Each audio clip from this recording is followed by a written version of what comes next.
رات کا سناٹا اپنی آخری حدوں کو چھو رہا تھا اور ایسی ہوا چل رہی تھی جیسے آسمان سے کسی آنے والے عذاب کی خبر دے رہی ہو۔ دریا کی موجیں ایک دوسرے سے ٹکرا کر ایسی آوازیں پیدا کر رہی تھی جیسے زمین پر قیامت اترنے والی ہو، اور اسی خوفناک رات میں ایک کشتی تاریک پانیوں کے سینے پر ڈول رہی تھی۔ اسی کشتی میں ایک عورت بیٹھی تھی، وہ عورت جس کے بارے میں مورخین نے لکھا ہے کہ اس کے بدن سے دنیا کا وہ ظالم بادشاہ پیدا ہونے والا تھا جو ایک دن خود کو خدا کہلائے گا۔ وہ شخص جس کا نام تاریخ کے اندر نمرود بن کنان کے نام سے لکھا گیا ہے۔ کہتے ہیں کہ نمرود کی ماں ایک ایسے گناہ میں مبتلا تھی جس نے اس کی تقدیر بدل دی۔ بعض تاریخی روایات اور قصوں میں ذکر آتا ہے کہ اس کا شوہر نمرود بن کنان نامی شخص تھا، مگر ایک رات اس عورت نے ایک اجنبی مرد کے ساتھ ناجائز تعلق قائم کیا اور اسی تعلق سے ایک بچہ وجود میں آیا۔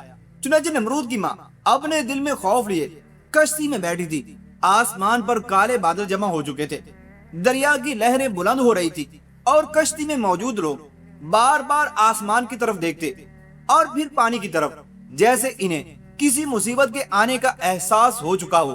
اچانک آسمان پر ایک ایسی گرج سنائی دی کہ لوگوں کے دل دہل گئے۔ تیز ہوا نے کشتی کو ہلا کر رکھ دیا۔ نمرود کی ماں نے اپنے سینے سے لپٹے ہوئے ننھے نمرود کو اور مضبوطی کے ساتھ پکڑ لیا۔ وہ بچہ خاموش تھا، حیرت انگیز حد تک خاموش تھا۔ پھر ایک زبردست لہر آئی، کشتی زور سے ایک چٹان سے ٹکرائی۔ لوگ چیخنے لگے، کچھ پانی کے اندر گر گئے اور کچھ لکڑیوں کے نیچے دب گئے، اور چند لمحوں میں وہ کشتی بالکل ٹکڑے ٹکڑے ہو گئی۔ چنانچہ ہر طرف چیخو پکار تھی، موت تھی اور سیاہ پانی تھا، لیکن انہی ٹوٹے ہوئے ٹکڑوں میں ایک لکڑی کی پٹی پانی پر تیر رہی تھی، اور اسی پٹی پر لپٹی ہوئی نمرود کی ماں تھی، جبکہ اس کے سینے پر اس کا بچہ بھی چمٹا ہوا تھا۔ موجیں انہیں بہائے لے جا رہی تھی۔ کہتے ہیں کہ اسی لمحے اللہ تبارک و تعالی نے حضرت اسرائیل علیہ السلام کو حکم دیا کہ اس عورت کی روح کو قبض کر لیا جائے۔ ہوا چیخ رہی تھی اور پانی اچھل رہا تھا اور وہ عورت کمزور ہوتی جا رہی تھی۔ پھر اچانک اس کی آنکھیں آسمان کی طرف اٹھی اور اس کے ہونٹ کانپے، اور چند لمحوں بعد اس کا جسم بالکل بے جان ہو گیا۔ اور روایات میں یہاں تک آتا ہے کہ اللہ تبارک و تعالی نے حضرت اسرائیل علیہ السلام سے پوچھا تھا کہ بتاؤ، کسی شخص کی روح کو قبض کرتے وقت تجھے رحم بھی آیا ہے؟ تو اس نے نمرود کی ماں کا ذکر کیا۔ چنانچہ نمرود کی ماں کے مرنے کے بعد بچہ اب بالکل اکیلا تھا، صرف ایک ننھا سا وجود بے سہارا سمندر کی بے رحم موجوں کے درمیان تھا۔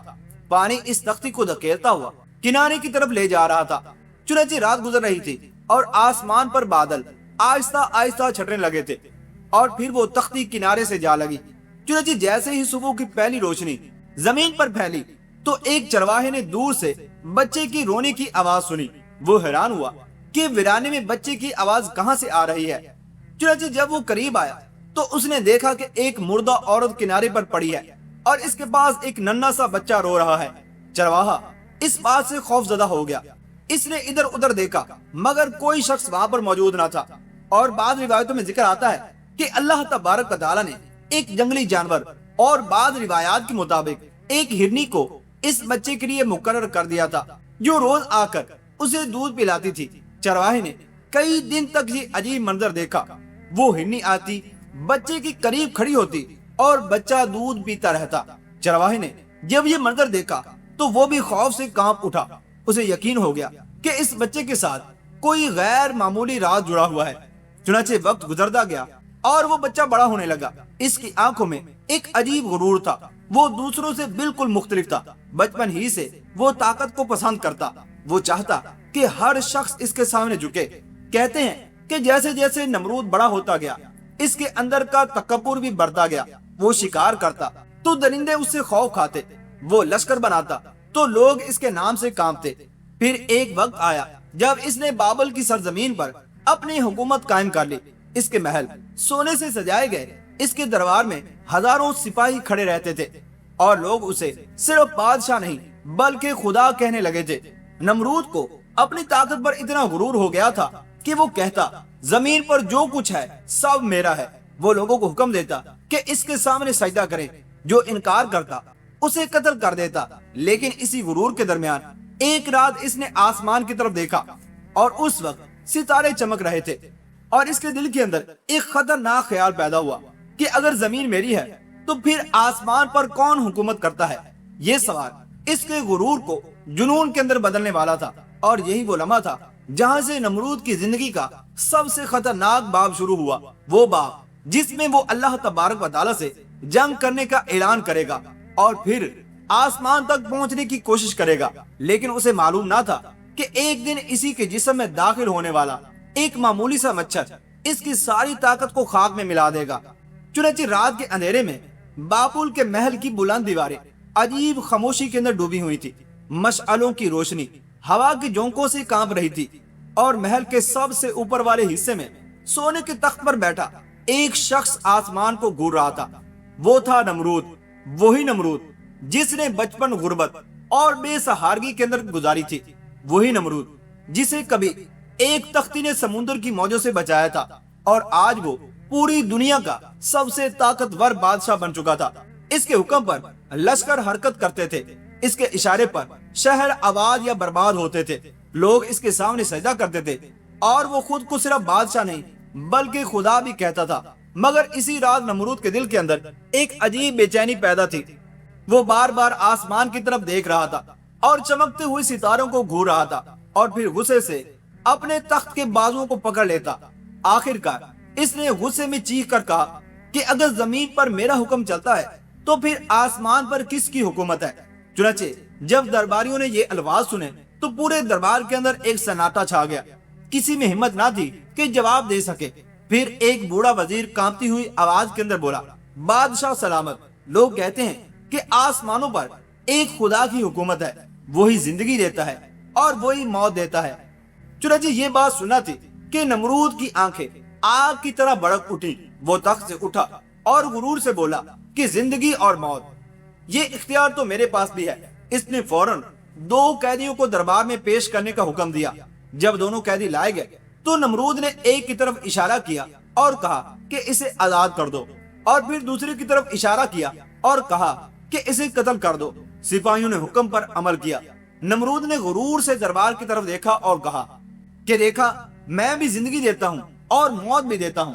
لوگ خوف سے خاموش رہے، کوئی اس کے سامنے بولنے کی جرت نہیں کرتا تھا۔ لیکن انہی دنوں بابل کی سرزمین پر ایک نوجوان بچہ پیدا ہو چکا تھا، ایک ایسا نوجوان جو نمرود کے غرور کو للکارنے والا تھا، اور وہ تھے حضرت ابراہیم علیہ السلام۔ اب اس کے اندر ایک نیا جنون پیدا ہو چکا تھا۔ وہ صرف زمین کا بادشاہ نہیں بننا چاہتا تھا بلکہ وہ چاہتا تھا کہ وہ آسمانوں پر بھی قبضہ کرے۔ کہتے ہیں کہ اسی غرور میں اس نے فیصلہ کیا کہ وہ آسمان پر چڑھ کر خدا سے جنگ کرے گا۔ چنانچہ اس نے اپنے کاریگروں کو بلوایا اور ایک عجیب منصوبہ تیار کرنے لگا۔ کہتے ہیں کہ نمرود نے اپنے معماروں اور کاریگروں کو حکم دیا کہ ایک بہت بڑا مینار تعمیر کیا جائے، اتنا بلند مینار کہ وہ آسمانوں کے قریب پہنچ جائے۔ ہزاروں مزدور دن رات کام کرنے لگے، اینٹیں تیار کی گئی، بڑی بڑی چٹانیں کھینچی گئی، اور دیکھتے ہی دیکھتے زمین پر ایک دیو ہیکل عمارت کھڑی ہونے لگی۔ لوگ حیرت سے اسے دیکھتے تھے، بعض لوگ خوف زدہ ہوتے اور بعض نمرود کی طاقت کے قصیدے پڑھ رہے تھے، مگر آسمان ابھی تک خاموش تھا۔ ہر گزرتے دن کے ساتھ نمرود کا غرور بڑھتا جا رہا تھا۔ وہ مینار کے اوپر کھڑا ہو کر کہتا، اب میں آسمانوں کے خدا تک پہنچ جاؤں گا۔ بعض تاریخی قصوں میں یہ بھی ذکر ملتا ہے کہ نمرود نے 4 طاقتور گدوں کو ایک تخت کے ساتھ باندھا اور پھر ان کے اوپر گوشت لٹکا دیا تاکہ وہ گوشت کی طرف اڑیں اور تخت کو آسمان کی طرف لے جائیں۔ روایات میں آتا ہے کہ نمرود اپنے چند ساتھیوں کے ساتھ اسی تخت پر بیٹھ گیا، گدھ اوپر اڑنے لگے اور زمین چھوٹی ہوتی گئی۔ لوگ حیرت سے آسمانوں کی طرف دیکھ رہے تھے اور نمرود اس وقت ہنس رہا تھا۔ وہ سمجھ رہا تھا کہ اب وہ واقعی آسمان تک پہنچ جائے گا۔ کافی دیر بعد اس نے نیچے دیکھا تو زمین دھندلی ہو چکی تھی۔ اس کے ساتھی خوف زدہ ہو گئے، مگر نمرود کے غرور کے اندر کوئی کمی نہ آئی۔ پھر کہتے ہیں کہ اس نے آسمان کی طرف تیر چلائے۔ کچھ دیر بعد وہ تیر واپس نیچے گرے، اور بعض قصوں میں ذکر آتا ہے کہ ان تیروں پر خون جیسا سرخ مادہ لگا ہوا تھا۔ یہ دیکھ کر نمرود غرور سے چیخا کہ میں نے آسمانوں کے خدا کو بھی زخمی کر دیا۔ لوگ خوف سے کانپ اٹھے، کچھ نے اسے باقی خدا مان لیا، مگر حقیقت یہ تھی کہ اللہ تبارک و تعالی نے اس کے غرور کو مزید بڑھنے کے لیے مہلت دی تھی، کیونکہ اب اس کی تباہی کا وقت بالکل قریب آ چکا تھا۔ ایک دن نمرود اپنے عظیم محل کے اندر بیٹھا ہوا تھا، سپاہی قطاروں میں کھڑے تھے، خادم سر جھکائے حکم کے منتظر تھے کہ اچانک ایک معمولی سا مچھر محل کے اندر داخل ہوا۔ کسی نے اس پر کوئی توجہ نہ دی۔ آخر ایک چھوٹا سا مچھر دنیا کے سب سے بڑے بادشاہ کا کیا بگاڑ سکتا تھا؟ مگر یہی وہ لمحہ تھا جہاں اللہ تبارک و تعالیٰ کی قدرت ظاہر ہونے والی تھی۔ وہ مچھر نمرود کے قریب آیا اور اچانک اس کی ناک کے ذریعے سے اس کے سر کے اندر داخل ہو گیا۔ یہ دیکھ کر نمرود چیخ اٹھا اور اس نے اپنا سر پکڑ لیا۔ کچھ ہی لمحوں بعد وہ در سے زمین پر گرنے لگا۔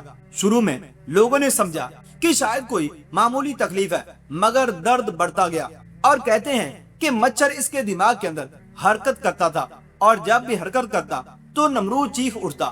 وہی نمرود جس کے حکم سے ہزاروں لوگ قتل ہو جاتے تھے، آج ایک معمولی مخلوق کے سامنے بے بس ہو چکا تھا۔ اس نے اپنے وزیروں کو حکم دیا کہ میرے سر پر جوتے مارو، زور زور سے، شاید درد کم ہو جائے۔